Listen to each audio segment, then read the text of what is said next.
Clay County? John Ward, Director of Emergency Management here in Clay County, and as a continuation of our preparedness videos for Clay County, today we're joined by professionals from Animal Services that are going to talk to us about animal sheltering, what to bring, and how to be prepared with your animal. Now's the time to plan with our Family Preparedness Kit and our What Are We Gonna Do? Please go to alert.claycountygov.com for any assistance you may need in making this plan.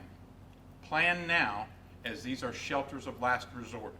So now we're going to let Animal Services continue on with their preparedness speech.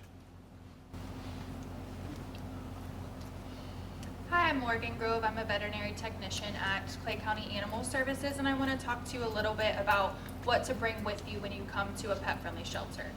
It's a very stressful environment, so we want to again make sure that this is our last resort for our animals. But in the event that you do need to evacuate to one, we need to make sure you have the proper things. Starting with cats, we want to make sure they're in a large enough carrier that we can fit a litter box and a food bowl. There's not enough space for them to get out and interact with you or each other, so we want to make sure they have enough room to move and be comfortable. Make sure they have enough food for a minimum of a week, as well as some extra canned food or treats just in case they may be a little stressed and not wanting to eat. If you're bringing a dog, we want to make sure they come in a carrier big enough for them to lay down or move around. There will be times throughout the day where you're allowed to come in and walk them to go to the bathroom, so make sure you have a leash and a collar with you as well. Bring enough food, like we said, for a week, as well as some toys or treats to keep them occupied throughout the day.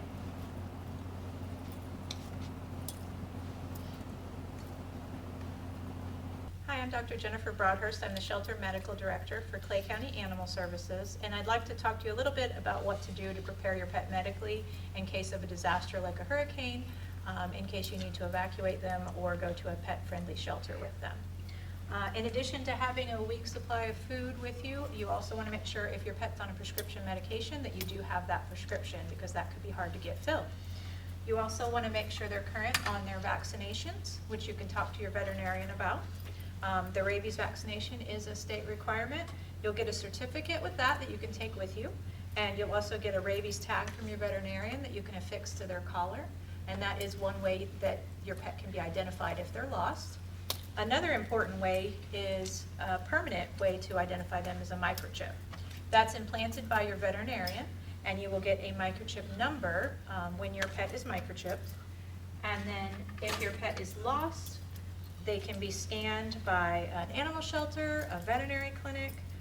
Some pet stores will even have them. They can scan your pet, get that microchip number, and then are able to locate you. However, a lot of people get their pets microchipped and forget to get them registered. So one thing you want to do is make sure that that microchip is registered with your current contact information. And then if your pet were to get lost, we do have a thing called the Finding Rover, which is a pet facial recognition software, and that is located on our Clay County Animal Services Facebook page for more information. Now we're going to talk a little bit about livestock. In the event of emergency, we want to keep our large animal and livestock in mind. We want to make sure that if we are evacuating, we have a way to identify them. The easiest way is by labeling a halter with your name and phone number where you can be easiest reached. We can also tie an ID tag into their mane or their tail.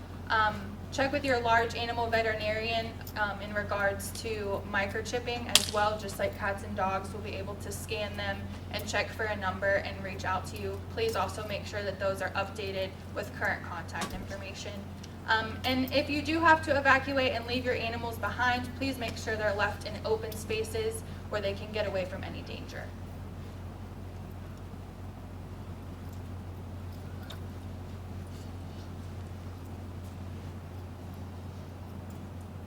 I want to thank our professional partners from Animal Services, Clay County.